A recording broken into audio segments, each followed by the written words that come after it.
risked it all for you. Hello guys, welcome sa ating bagong video tutorial. At tuturo natin sa inyo ngayon ay yung plucking version ng kantang Risk It All ni Bruno Mars. Okay? So ito guys yung plucking version, no? So kung gusto niyo matutunan yung strumming version nito, puntahan niyo lang sa isang video natin. Okay? So yan, so parinig ko muna sa inyo guys yung kanyang verse para may idea kayo kung ano tuturo natin, ha? So doon yung banda sa may for just a chance to win your heart, you can set the bar. So doon yung banda, no? So, paano yun? So, yung mga chords natin, guys, para sa mga verse ay E minor 7. Yan, isang daliri lang yan, guys, no, dito sa fifth string.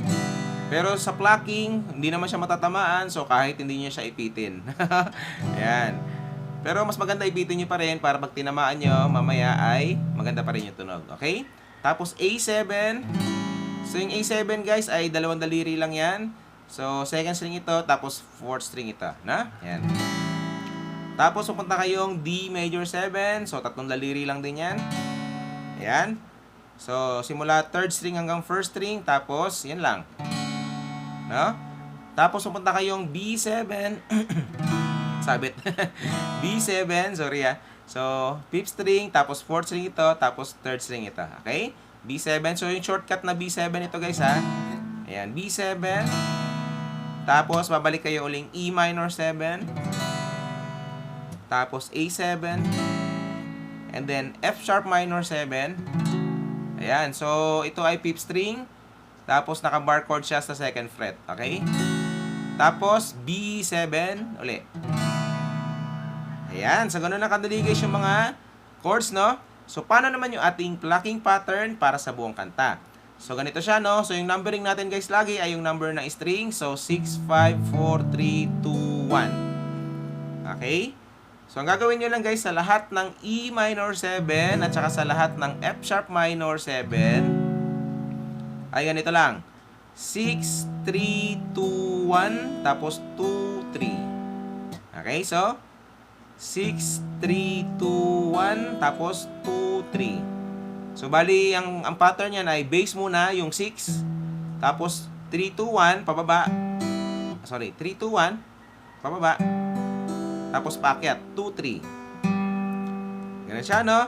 Tapos, sa A7, lahat naman ng A7 at saka ng B7, gagawin yung 5 yung kanyang base. So, magiging 5. Tapos, ganun pa rin, 3, 3, 2, 1, 2, 3.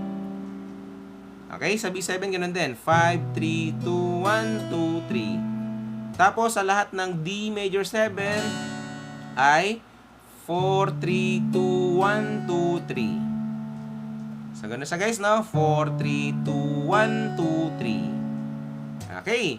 So, kapag makuha nyo na yan guys, ay matutugtog nyo na yung buong kanta. So, pasadahan natin siya guys, no? Para mas makuha nyo siya na may kasamang kanta. So, pwede nyo ako sabayan ha.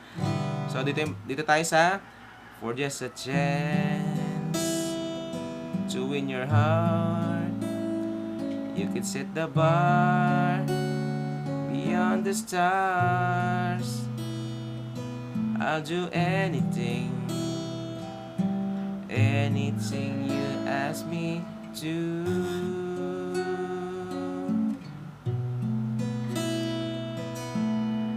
Okay? So, yan. Sa ganun nakadali guys yung mga verse. So, after nun, ay pupunta na kagad tayo mga chorus. So, parang bitin siya guys, no? Kasi diretso tayong mga chorus niyan. So, mga chords lang doon ay, sorry, doon ay mada sa may, say you want the moon, watch me learn to fly. So, di manda, no? So, paano yon? So, yung mga chords na natin guys, para sa mga chorus ay E minor 7. Tapos, ito yung bago, G minor 7. Yan, so D minor 7. So, ganun lang, para lang siyang F sharp minor 7. Tapos, iurong nyo lang siya ng isang fret. Yan. G minor 7. Ano lang siya, para lang siyang F minor 7. Yan. Tapos, pupunta kayong F minor 7. Iurong nyo lang, ganyan. Tapos, pupunta kayong B7. And then, pupunta kayong E minor 7. Tapos A7, tapos D major 7, Tapos yung pinakadulo guys na D major 7, ilagyan ko ng 1. Ibig sabihin, isang strum down lang yan dyan. Isang strum down, tapos i-mute nyo. Di ba? Pagka hindi nyo minute, ay, di ba, tuloy-tuloy yung tugtog niya, ay yung tunog niya. So, ang gagawin nyo para ma-mute ay pwedeng ganito nyo yung kanang kamay nyo dito, or iangat nyo konti yung daliri nyo dito. Ayan, pag ganyan. Ito yan. Or pwede rin namang yung kanang kamay yung pang-mute. Okay. So, ganun siya guys, no? So, ang bagong mga chords yan ay yung G minor, para lang siyang E minor 7, yung pag-plucking sa kanya. Okay? So, yan. So, kanta na natin siya para mas makuha nyo siya na may kasama kanta. So, dito tayo sa, no? Say you want the moon, watch me learn to fly. I wouldn't climb. It's crazy, but it's true. Nothing I won't do. I risked it all for you. Okay? So, yan. Sa ganun nakadali guys yung mga chorus. And then after nun, ay pupunta kayo mga verse. Tapos chorus uli. Same pa rin yung mga chords nila. Pagkatapos ay pupunta kayo mga bridge. No? So, yung mga chords na sa bridge ay G minor 7. Tapos C7. Yung C7 guys ay second string ito. Tapos, fourth string ito, tapos naka-bar sa third fret. Tama. Ayan. Tapos, pupunta kayong A minor 7. So, second string, tapos fourth string ito. Tapos, B flat major 7. Ayan, B flat major 7 ay, ito ay second string, tapos fourth string ito, third string naman ito isa, tapos naka-bar sa first fret, na? Tapos, E flat major 7, para lang siyang D major 7, pero inurong nyo dito sa pangatlo. Tapos, pupunta kayong A7. Tapos, D major 7. Tapos, D major 7 na may 1. Ibig sabihin, isang strum down lang yan dyan. Okay, so ganun lang kadali guys yung mga bridge, no? So, after ng bridge ay pupunta kayong instrumental. So, yung instrumental guys ay parehong-pareho lang siya ng mga verse. So, kung ano yung mga chords ng verse, ganun din sa instrumental.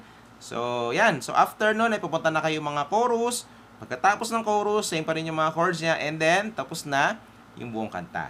So, yan. So, pagsama-samahan nyo lang guys yung lahat ng tinuro natin at matutugtog nyo na yung buong kanta.